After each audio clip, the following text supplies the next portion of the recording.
రాష్ట్రానికి ఆదాయాలు రావడంలా, రాష్ట్రానికి వచ్చే ఆదాయాలు తగ్గుముఖంలో ఉన్నాయి. పెరుగుదల అనేది మిగతా రాష్ట్రాలతో పోలిస్తే మనం ఎందుకు పెరగడంలా? కారణం రాష్ట్రానికి సంబంధించిన ఆదాయాలు రాష్ట్రానికి రావడంలా.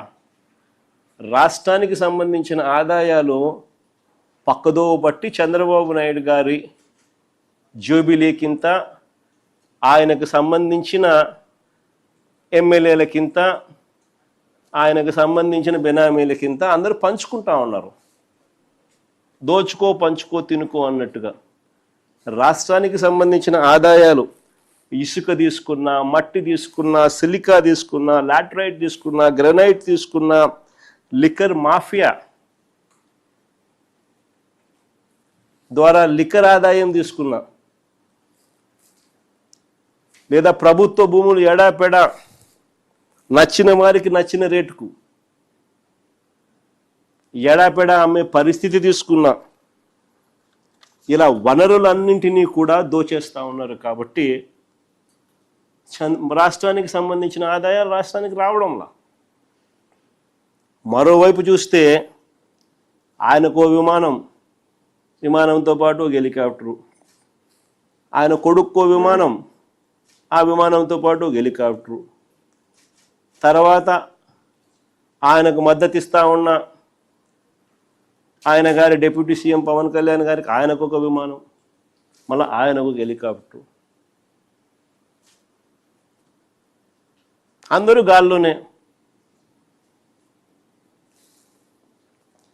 ముఖ్యమంత్రి గారు కొడుకు ఒక పూట విజయవాడలో ఉంటే మరో పూట హైదరాబాద్లో ఉంటాడు, ఇంకో పూట ఈ కొడుకు క్రికెట్ మ్యాచ్ కోసం పక్క దేశం వెళ్ళి కొలంబోలో మ్యాచ్ చూస్తాడు రాత్రికి, మరుసటి రోజు ఉదయం మళ్ళీ విజయవాడలో ఉంటాడు, మళ్ళీ ఆ సాయంత్రం విజయవాడ నుంచి ఢిల్లీకి పోతాడు. అంతే, ప్రైవేట్ విమానాలే. దేశంలో బాధ్యతాయుతమైన పదవుల్లో ఉన్న వాళ్ళు ఇలా జల్సాలు చేసిన సంబరాలు ఎక్కడైనా ఉన్నాయా?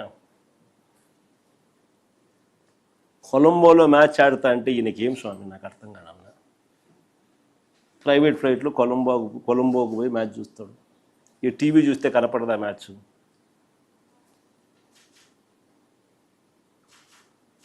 సరే, క్రికెట్ అభిమానివే అనుకో, టీవీ చూస్తే కనపడదా?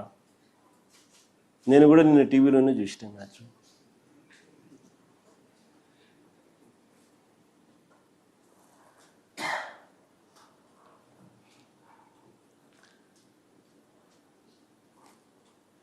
రాష్ట్ర ఆదాయాలు ఎలా పెరుగుతాయి?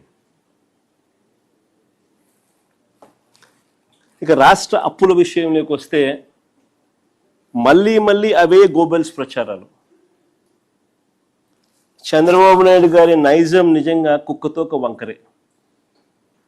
అంటే ఎన్నిసార్లు మనము చెప్పినా కూడా ఎందుకయ్యా అబద్ధాలు చెప్తావు, వాస్తవాలు ఇవి, ఇదిగో వాస్తవాలు అని మనం ఎన్నిసార్లు ప్రజెంటేషన్ ఇచ్చినా, ఎన్నిసార్లు మనం సాక్ష్యాలు ఆధారాలతో సహా చెప్పినప్పటికీ కూడా అవే గోబెల్స్ ప్రచారాలు, అవే అబద్ధాలు రిపీటెడ్గా. కుక్కతోక కూడా ఎప్పుడైనా మీరు గమనించే ఉంటారు. దాన్ని కరెక్ట్ చేయడానికి నువ్వు ఇటు చేయండి, అది మళ్ళీ ఆయనకి వెళ్ళిపోతుంది. అందుకనే సామెత కూడా అంటారు కుక్కతోక వంకర అని. చంద్రబాబు నాయుడు గారి నైజం కూడా కరెక్ట్గా అంతే.